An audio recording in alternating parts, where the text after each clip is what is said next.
The starship Dominion hung in the cold void of space above the planet Valaris Prime. Inside the command deck, Prince Marcus Theron stood watching the blue world below. He was the youngest son of Emperor Theron III, ruler of 17 human colonies across the galaxy. Marcus had come to this distant world for one purpose only. He needed to sign a peace treaty with the Valarian people. The Valarians were ancient beings. They had lived among the stars for 10,000 years before humans ever left Earth. Their skin was pale blue, and their eyes glowed with soft silver light. They possessed abilities that humans called magic, but were actually advanced mental powers. The Valarians could reach into minds and change thoughts like a person might change clothes. Marcus walked through the corridors of his ship. His guards followed close behind him. They wore heavy armor and carried plasma rifles. But Marcus knew that weapons would not protect him on Valaris Prime. The Valarians did not fight with guns or ships. They fought with thoughts and dreams. The shuttle descended through thick clouds. Marcus watched through the window as the alien city appeared below. Towers of crystal rose from the ground like frozen waterfalls. Rivers of glowing blue energy flowed between buildings. Everything was beautiful and strange. Marcus felt a chill run down his spine. He reminded himself that beauty could hide danger. The landing platform was smooth white stone. Valarian guards stood in perfect lines. They wore flowing robes of deep purple and carried no visible weapons. Their silver eyes watched the human prince with cold curiosity. Marcus stepped off the shuttle and took a deep breath. The air smelled sweet, like flowers after rain. A path of blue light appeared on the ground. It led toward the largest tower in the city. Marcus followed it with his guards around him. The Valarian people watched from windows and doorways. None of them spoke. None of them smiled. The silence was heavy and uncomfortable. The throne room was vast. Pillars of crystal stretched up in the darkness. At the far end sat the Valarian council on floating chairs of pure energy. But Marcus barely noticed them. His eyes were fixed on the figure standing before the council. She was the most beautiful creature he had ever seen. Her skin was deeper blue than the others, like the ocean at midnight. Her hair flowed around her shoulders like liquid silver. Her eyes burned with inner fire. She wore a dress that seemed made of starlight itself. When she smiled at Marcus, he felt his heart stop beating for a moment. The council leader spoke. His voice echoed through the chamber. He introduced the blue woman as Lady Seraphina, the High Enchantress of Valaris. She would serve as guide and translator during the prince's visit. Marcus nodded, but he could not look away from her face. Something about her called to him like a song he had known since childhood. The negotiations began the next day. Marcus sat across from the Valarian council and discussed borders, trade routes, and military agreements. But his mind kept wandering to Seraphina. She stood behind the council, silent and watchful. Every time their eyes met, Marcus felt warmth spread through his chest. He stumbled over his words. He forgot important details. His advisors exchanged worried glances. That evening, Seraphina came to his quarters. She brought a gift of Valarian wine. The liquid glowed faintly blue in crystal glasses. They talked for hours about their different worlds. She asked about Earth, about human history, about Marcus himself. He told her everything. He spoke about his childhood in the Imperial Palace. He shared his dreams of bringing peace to the galaxy. He revealed his fears of never being good enough for his father.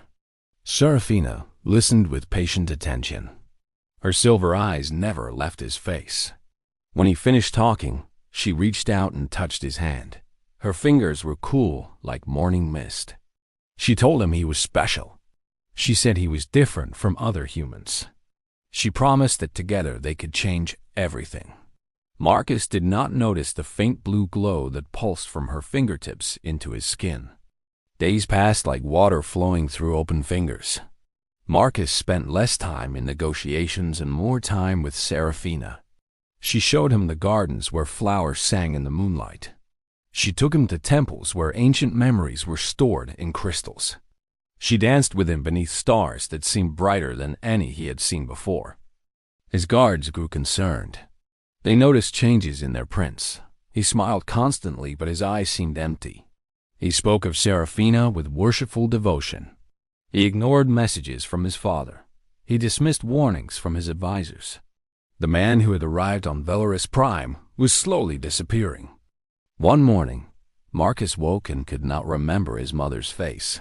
He tried to picture her, but there was only darkness. Fear gripped his heart for a moment. Then Seraphina appeared at his door with breakfast. She smiled, and the fear melted away like snow in sunlight. He decided it did not matter. The past was not important. Only Seraphina mattered now. The next day, he forgot his brother's name. The day after that, he could not recall which planet he came from. His memories were vanishing one by one like stars winking out at dawn. But each time he felt afraid, Seraphina was there. Her touch brought peace. Her voice brought comfort. Her eyes brought forgetting. Captain Helena Drake was the commander of Marcus's personal guard. She had served the Theron family for 20 years. She had watched Marcus grow from a stubborn boy into a capable young man. And she knew something was terribly wrong. Helena began investigating secretly. She observed Seraphina carefully without appearing to watch. She noticed the subtle glow that appeared when the Enchantress touched the prince. She saw how Marcus's personality changed after each meeting with the Blue Woman. Helena understood that her prince was under some kind of mental attack. She contacted the Dominion in orbit. She requested information about Velaryon mental abilities. What she learned filled her with horror. The Velaryons had developed techniques over thousands of years to manipulate other species. They could erase memories, implant false emotions, and completely reshape a person's identity. It was called the Binding. Once complete, the victim belonged to the Enchantress forever. Helena gathered the other guards in secret. She told them what she had discovered. Some were skeptical. Others were frightened. But all of them were loyal to Prince Marcus. They agreed to help save him, even if it cost their lives. The plan was simple but dangerous. Helena would confront Seraphina directly. She would try to break whatever connection had formed between the Enchantress and the prince. The other guards would be ready to extract Marcus and return to the ship immediately. Helena found them in the Crystal Garden. Marcus sat on a bench with empty eyes and a peaceful smile. Seraphina stood before him, her hands on his temples. Blue light flowed from her fingers into his head. She was speaking softly in the Velaryon language, words of binding, words of forgetting. Helena raised her plasma rifle. She ordered Seraphina to step away from the prince. The Enchantress turned slowly. Her silver eyes showed no fear, only amusement. She explained that it was too late. Marcus belonged to her now. He had already forgotten his own name. Soon he would forget he was ever human at all. Helena fired, but the blast never reached its target.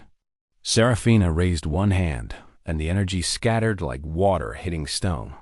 She was far more powerful than any human weapon. She moved her other hand toward Helena. Blue fire gathered at her fingertips. One touch would erase Helena's mind completely. But then something unexpected happened. Marcus stood up. His face was confused, struggling. His mouth opened, and he spoke a single word. Helena. He remembered her name. He remembered she had served his family. He remembered she had taught him to fight when he was 12 years old. The memory was small, but it was real. It was human. Seraphina turned to him with shock in her silver eyes. She demanded to know how this was possible. She had removed all his memories. She had broken every connection to his past. No species had ever resisted the binding once it began. But humans were different. Humans were strange creatures from a small blue planet. They formed connections not just in their minds, but in their hearts. Love, loyalty, friendship. These things lived in places that Velaryon powers could not reach. Marcus did not remember facts or names or dates, but he remembered feelings. He remembered that Helena made him feel safe. He remembered that his brother made him laugh. He remembered that his mother's embrace felt like coming home. The memories started returning like floodwater breaking through a dam. Marcus screamed as his identity crashed back into his emptied mind. It was painful beyond description, but it was also beautiful. He was remembering who he was. Serafina tried to strengthen her hold on him. Blue fire erupted from her hands and surrounded his head, but Marcus pushed back. Every human memory, every human emotion, fought against her power. The Enchantress was ancient and mighty, but Marcus was human, and humans never gave up. The blue fire shattered. Serafina staggered backward. For the first time, fear showed on her beautiful face. She had underestimated these young creatures from the stars. She had thought them weak because their lives were short and their powers were few. But she had not understood the strength that lived in human hearts. Helena caught Marcus as he collapsed. His face was pale and covered with sweat, but his eyes were clear. He looked at his guard captain and smiled weakly. He told her, "Thank you." He said her name. He was himself again. The guards surrounded them protectively.